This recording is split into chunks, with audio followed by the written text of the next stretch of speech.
আমি যে কলমটা দিয়ে কথাগুলো লিখেছি না, এই কলমের যে বলটা আছে, এই বলটা আবিষ্কার করেছে মুসলমানরা। এই কলমটা আবিষ্কার করেছে মুসলমানরা। এই যে কফিটা খাইতে খাইতে আমি এটা লিখছি, এই কফিটা আবিষ্কার করেছে মুসলমানরা।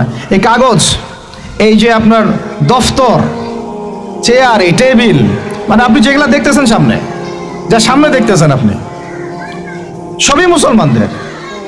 ক্যামেরা, আলোর প্রতিবিম্ব, প্রতিচ্ছবি, রক্ত সংবহন যন্ত্র, আপনার কেমিস্ট্রি, আপনার জ্যোতির্বিদ্যা, আপনার কি বলবো ফিলোসফি, এটা নিয়ে আরেকটা লেকচার দেওয়া যাবে ইনশাল্লাহ, আরেকদিন দিব এটা নিয়ে। আপনার বল পেন থেকে শুরু করে রাষ্ট্র ব্যবস্থার সংবিধান পর্যন্ত এভরিথিং মুসলমানরা করে দিয়েছিল। এভরিথিং, একটা সেক্টরও বাদ নাই, একটা সেক্টরও বাদ নাই। এটা গড়েছিল কারা? ওই যে 1200 বছর আগে চার খলিফার যুগে, উমাইয়াদের যুগে, আব্বাসীয়দের যুগে তারা এগুলো গড়ে দিয়েছিল। পরে যখন অধঃপতনের সময় শুরু হয়েছে আমাদের লাস্ট 220 বছর 300 বছরে, তখন পশ্চিমারা এগুলো আমাদের থেকে ধার করেছে, ধার করে নিয়ে ওর উপর দ্বারায় ওদের সভ্যতা নির্মাণ করেছে। এটার উপর বাহাস হতে পারে, ডিবেট হতে পারে, ওদেরকে বসতে বলেন, আমি বসতে রাজি আছি। এটার উপর বাহাস হতে পারে যে আমি বলছি যে কলমের বল থেকে শুরু করে আপনার কফি যেটা খাচ্ছেন আপনি, যে ল্যাপটপে আপনি অ্যালগোরিদম করে করে যে আমাদের ইসলামের বিরুদ্ধে বইপত্র লিখতেছেন, ওই অ্যালগোরিদম পর্যন্ত মুসলমানদের আবিষ্কার করা। এটা আমাদের এই জেনারেশনের 90%ই জানে না, হীনমন্যতায় ভোগে। অথচ চার খলিফার যুগে, আব্বাসীয়দের যুগে, উমাইয়াদের যুগে এগুলো আমরা আবিষ্কার করে বিশ্বকে দিয়েছি। এই যে মিসাইল ছুটতেছে ওরা, এই যে মিসাইল ছুটতেছে, পৃথিবীর সর্বপ্রথম মিসাইল আবিষ্কার করেছিলেন সাদ ইবনে আবি ওয়াক্কাস রাদিয়াল্লাহু আনহু। তার যখন তিনি বিজয় করতে গিয়েছেন ইয়াতে, আপনার রোমান সাম্রাজ্যে, তার বাহিনীতে খালিদ বিন ওয়ালিদ ছিলেন। ওই সময় ওটাকে বলা হতো মিনজানিক, ওটাকে মিসাইল বলা হতো না, বলা হতো মিনজানিক। এম শব্দটা রেখে দিয়েছে ওরা, মিনজানিক আরবি শব্দ, ওরা এখান থেকে মিসাইল শব্দ আনছে, কিন্তু কাজটা একই। ওইটা দিয়ে রোমানদের ওই দেওয়াল দুর্গ ভেঙে দেওয়া হয়েছিল দূর থেকে। আমি জাস্ট বলতে চাচ্ছি, চার খলিফার যুগে, আব্বাসীয়দের যুগে, উমাইয়াদের যুগে বিশ্বে মুসলমানরা যে প্রত্যেকটা ডিপার্টমেন্ট করে দিয়েছে, ওর উপর দাঁড়ায় আজকের এই পশ্চিমারা দাঁড়ায় আছে, এই বিশ্ব দাঁড়ায় আছে। এখন শিক্ষার মেরুকরণটা কি হলো তাহলে?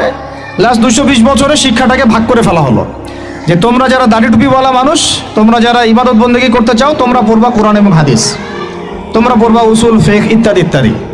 আর যারা তোমরা ডাক্তার হতে চাও, ইঞ্জিনিয়ার হতে চাও, ব্যারিস্টার হতে চাও, তারপরে পলিটিশিয়ান হতে চাও ইত্যাদি ইত্যাদি, তোমরা পড়বা ইংরেজি, বাংলা, সায়েন্স, ম্যাথামেটিক্স, হ্যাঁ, আর্টস, কমার্স, ব্যারিস্ট্রি, মেডিকেল সায়েন্স ইত্যাদি তোমরা পড়বা। এই যে মেরুকরণ, এই মেরুকরণটাই হারাম হয়েছে প্রথমে।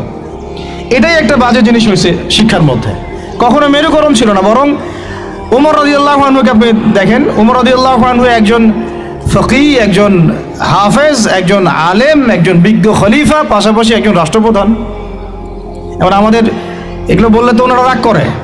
আমি তো খোলামেলা ওনাদের সাথে কথা বলি এখন, যে আপনাদের মধ্যে একজন ব্যক্তিকে জুমার খুতবা দিতে পাঠান দেখি, ইয়াতে মেম্বরে 360 জন এমপি একজনকে পাঠান যে জুমার খুতবা দিতে পারো, দাঁড়ায় বলবে ইন্নাল হামদুলিল্লাহ নাহমাদুহু ওয়া নাস্তাঈনুহু মান ইয়াহদিহিল্লাহু ফালা মুদিল্লা লাহু ওয়া মান ইউদ্লিল ফালা হাদিয়া। আরবি দিয়ে জাস্ট 5টা মিনিট আপনি খুতবা দিবেন, জুমার খুতবা, এজ এ রাষ্ট্রপ্রধান। দেখেন পারে নাকি?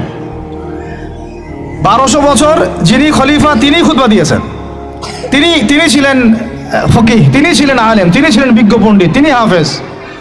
এই 1250 বছরে যিনি ফিলোসফার, তিনি এদিকে আবার মুহাদ্দিস, যিনি মেডিকেল সায়েন্সের দক্ষ, তিনি আবার এদিকে হাফেজ, সেখানে কারি, সেখানে আলেম। এই শিক্ষার বিভক্তিটা আমাদের মধ্যে ছিল না। সেকুলার কনসেপ্টগুলো যখন আসছে এই লাস্ট 200-300 বছরে, তখন থেকে আস্তে আস্তে শিক্ষাটাকে এইভাবে ভাগ করে আমরা একাকার করে ফেললাম। এখন একজন মসজিদের ইমাম সাহেবকে আপনি যদি জিজ্ঞাসা করেন যে সিরিয়ার রাজধানীর নাম কি, বলতে পারবে না অনেকেই। অর্থনীতির এটা কি, বিটকয়েন কি জিনিস, ও বলবে এটা আবার কি জিনিস। ক্রিপ্টোকারেন্সি কি, বলবে এটার নাম তো জীবনে শুনি নাই, অথচ এটা ইকোনমিক্সের একটা বেসিক জিনিস।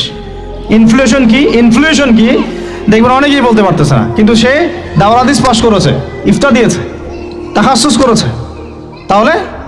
তাহলে শিক্ষাটাকে আমরা এভাবে ভাগ করে ফেললাম। এদিকে আবার যারা জেনারেল লাইন আমরা পড়েছি, ধরেন জিজ্ঞাসা করেন যে ফরজ গোসল কেমন করে করতে হয়, সবাই ফরজ গোসল করি, কিন্তু আমরা যারা ম্যাচিউরড এবং ম্যারিড, অনেকেই মাসালা ভুল আছে,